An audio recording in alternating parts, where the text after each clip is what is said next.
She entered the boutique with the calm stride of any customer, her smile understated. Yet something about her drew the manager's discerning gaze, prompting a swift decision. She didn't belong here. What nobody realized was that this woman was married to one of the most celebrated and revered actors on the planet. When her true identity came to light, the consequences weren't just surprising, they were unforgettable. But before we dive into the story, tell us where you're watching from. What city or country? Leave a comment below, and don't forget to subscribe. Tomorrow we'll share another tale crafted just for you. The boutique exuded an air of exclusivity. Its ivory marble walls, glass shelves bathed in soft light. The gentle strains of a string quartet filling the space, mingling with refined fragrances that captivated every visitor. At the heart of this realm of luxury stood Helena, manager for over a decade and the personification of perfectionism. Tall, impeccably attired, her sharp gaze missed nothing. "Clara, adjust the crystals in the display," she'd command, her voice smooth yet authoritative, reflecting her relentless pursuit of flawlessness. For Helena, luxury was more than a sensation. It was a creed, and only those who truly understood its value deserved entry. "Tourists and window shoppers only cheapen the experience," she'd murmur, quietly judging each customer's appearance and demeanor to determine who merited this sanctum of sophistication. It was a Tuesday morning when Helena, on her routine inspection, noticed a disturbance in the curated piece. A woman had slipped in wearing worn jeans, simple sneakers, and a gray sweatshirt emblazoned with the word "love" across the chest. This casual ensemble clashed violently with the boutique's pristine elegance, sending a shock through Helena's carefully controlled world. Her expression tightened, though she hid her irritation behind a practiced calm. From a distance, she observed the stranger's unhurried exploration of the displays, her fingers lightly brushing a few items, her serene gaze betraying neither purchase intent nor discomfort. "Who let her in?" Helena muttered, narrowing her eyes. In her mind, a plan formed to remove this intrusion without sullying the boutique's image. Determined to resolve what she saw as a problem, Helena glided toward the visitor, her heels echoing against the marble floor, a sound synonymous with her authority. Drawing close, she inhaled deeply and smiled, though the curve of her lips held a chill beneath its courteous surface. "May I assist you?" she asked, tilting her head, scanning the woman from head to toe. The visitor looked up, her calm yet confident gaze causing Helena to hesitate ever so slightly. Shaking off the unease, Helena prepared her next move. "I'll have to ask you to leave," she thought. Yet before she could utter the dismissal, curiosity crossed her mind. Who was this woman? Undeterred, the woman replied, "Just browsing," her voice soft yet unwavering, as if Helena's formality held no weight. Helena crossed her arms, her superiority palpable. "Our policy ensures a serene, exclusive environment for discerning clients," she said, her tone clipped. The visitor tilted her head, considering the words. "I've never visited a boutique like this," she remarked with a small smile. Helena pressed her lips together, visibly irked. "Here, we offer refinement," she retorted, emphasizing every word. The woman laughed softly. "So, exclusivity is judged by attire?" Helena's defense echoed, "It's about preserving an atmosphere, not about appearances." Yet the woman's ironic smile suggested she saw through every justification. As Helena prepared to retaliate, the boutique's doors swung open once more. Time seemed to halt as all eyes turned toward the entrance. In the doorway stood Leonardo DiCaprio, his presence magnetic. He wore a casual yet elegant outfit, exuding both ease and confidence. His gaze swept the room before settling on the woman in the sweatshirt. "There you are," he said warmly, approaching with a relaxed smile. Helena blinked, stunned. "You know her?" she stammered, her voice betraying uncertainty. The woman's serene expression never wavered. "I apologize for the confusion," she said lightly. "I'm Alexandra Grant, and this is my partner, Leonardo DiCaprio." Helena felt as though the floor had dropped out from under her. The name struck a chord deep in her memory, linking the woman to the famous actor before her. DiCaprio's eyes met Helena's with a probing kindness. "Is there a problem here?" he inquired, his tone calm but firm. Helena's cheeks burned as she realized her mistake. The polished veneer of her authority cracked, revealing a flicker of genuine embarrassment. Clearing her throat, She forced a polite smile. "I'm so sorry," she began, voice wavering just slightly. "I didn't recognize you without the spotlight." Leonardo's warm chuckle dispelled the tension. "No harm done," he replied, his tone as easy as a summer breeze. Alexandra reached out, placing a hand on Helena's arm. "We'd love to see what makes this place so special," she said softly. In that moment, the boutique's atmosphere shifted. The invisible barrier of exclusivity melted away, replaced by genuine curiosity and unexpected camaraderie.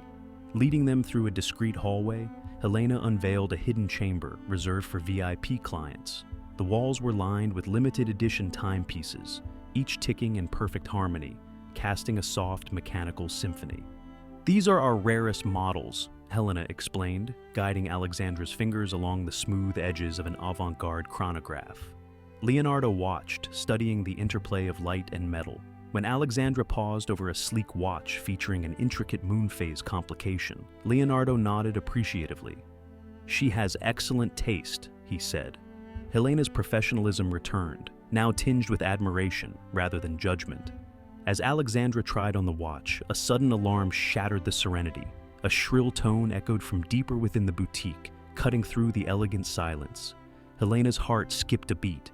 "Security!" she whispered, panicked. In an instant, 2 uniformed guards appeared, their expressions taut. Leonardo stepped forward, placing a calming hand on the nearest guard's shoulder. "Please, give us a moment," he said firmly. The guards hesitated, then fell back, eyes flicking between the actor and his partner. Alexandra set the watch down gently, her brow furrowed as she scanned the hallway from which the alarm had originated. Without warning, a masked figure burst from the back room, clutching a velvet pouch filled with glittering gems. The thief darted toward the exit, muscles coiled with desperation. In a heartbeat, Alexandra sprang into action. She intercepted the fleeing culprit, matching their speed step for step. With a decisive move, she spun the thief around, forcing him to drop the pouch. Leonardo and Helena rushed forward as the guards closed in, securing the would-be robber. The boutique fell silent once more, the grandeur of the moment echoing against marble walls. Helena knelt to retrieve the spilled gems, her breath shallow. Each stone was a flawless marvel, proof of the boutique's storied heritage. "These are priceless," she whispered, awe threading through her voice. Alexandra handed her the velvet pouch. "Better safe here," she remarked with a confident smile. Leonardo exhaled, pride evident in his eyes. "You handled that beautifully," he told Alexandra, admiration lacing his words. Helena looked between them, her earlier prejudice dissolved into gratitude. I can't thank you enough," she managed. The boutique manager realized that true elegance wasn't measured by attire, but by courage and composure under pressure. As the security team ushered the thief away, Helena offered the couple a seat on a sumptuous velvet settee. Nearby, a silent chandelier scattered refracted light across polished floors. "Please, let us properly thank you," she said, her voice steady. Leonardo inclined his head. "Perhaps a gesture of goodwill," he suggested. Helena fetched an ornate gift box wrapped in satin ribbon. Inside lay a miniature model of the boutique's first timepiece, a symbol of their newfound respect. Alexandra accepted it graciously, her eyes soft with sincerity. The morning sun streamed through stained glass windows, casting kaleidoscopic patterns on the marble floor.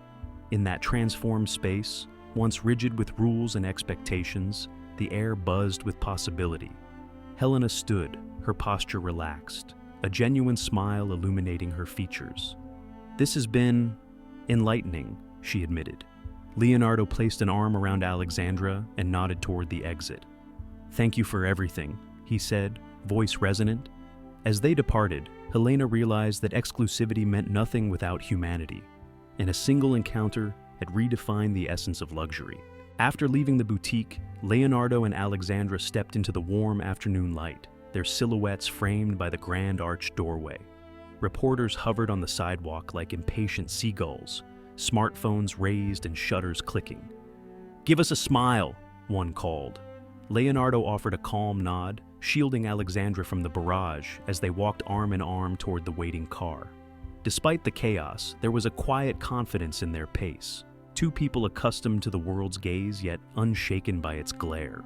Inside the sleek black SUV, Alexandra exhaled. "That was intense," she murmured, her fingers tracing the satin ribbon on the gift box Helena had given her. Leonardo glanced over, his expression soft. "They'll spin it however they like," he said. "But you handled yourself perfectly." He tapped his phone, checking notifications. The boutique heroism was already trending. Number boutique rescue climbing the charts. Alexandra's smile flickered with pride and surprise. "I never imagined saving gems would make headlines," she laughed, leaning back against the leather seat. As the car glided through city streets, their driver wove between yellow taxis and cyclists, every turn bringing a new billboard or storefront.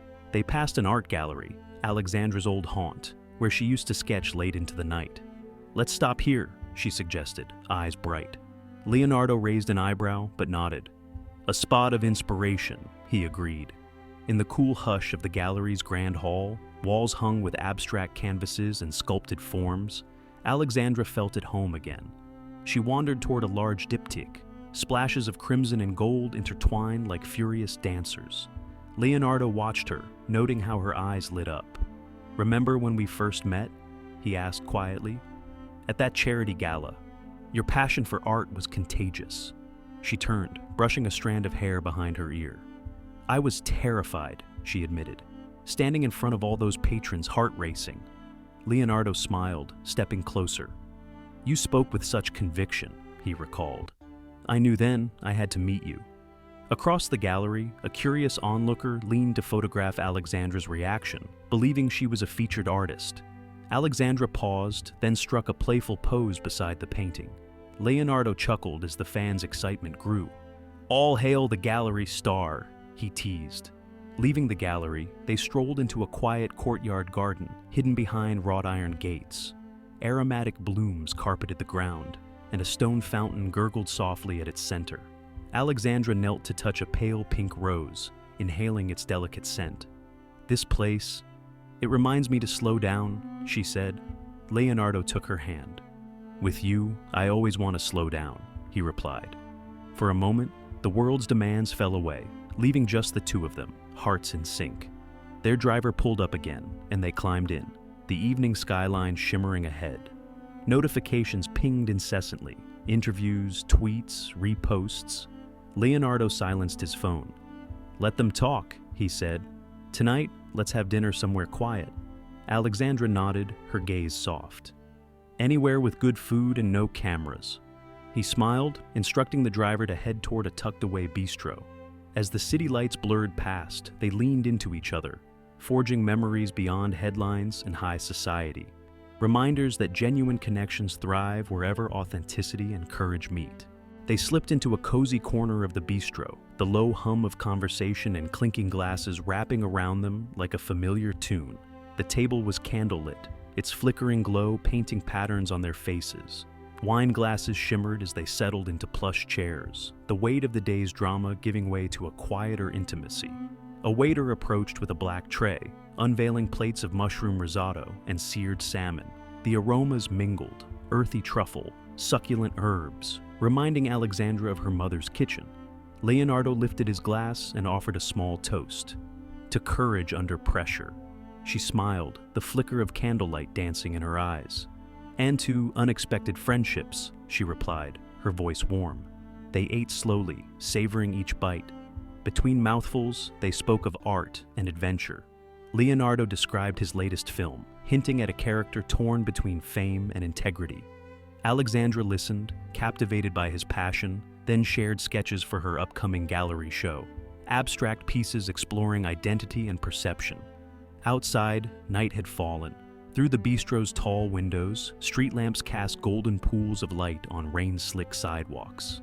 A distant saxophone player crooned a slow melody, notes drifting inside. Leonardo paused mid-sentence, listening. "Moments like this," he said softly, "are why I do what I do." Alexandra reached across the table, her hand brushing his. "It's the quiet after the storm," she agreed. They talked of headlines and hashtags, how a simple act of bravery could spiral into countless retweets. "They'll call it number dinner with DiCaprio," she joked, and he laughed. But beneath the humor was a shared acknowledgement. Their lives, though lived in public view, still held spaces of genuine connection. As dessert arrived, a decadent chocolate torte with raspberry coulis, the conversation turned reflective. Alexandra confessed she once feared the spotlight, despite her creative spirit. Leonardo nodded knowingly. Fear is just the other side of hope. She considered his words, then added, "Hope drove me today, more than caution ever could." They lingered over coffee, the bistro staff dimming lights until only their booth remained illuminated. Outside, a late passerby paused, peering in, then continued on. Inside, two souls found solace in each other's company, drawing strength from shared vulnerability. Finally, Leonardo stood and offered his hand. "Shall we?" he asked. Alexandra took it, rising gracefully. They stepped into the cool night air together, the bistro's warmth receding behind them. A single taxi idled at the curb. They climbed in without a word, content in comfortable silence. As the cab pulled away, the camera pans upward to reveal the city skyline, towers of glass and steel glowing against the dark sky. A narrator's voice returns. In a world quick to judge by appearances, true character shines brightest when the lights go down. The scene fades to black.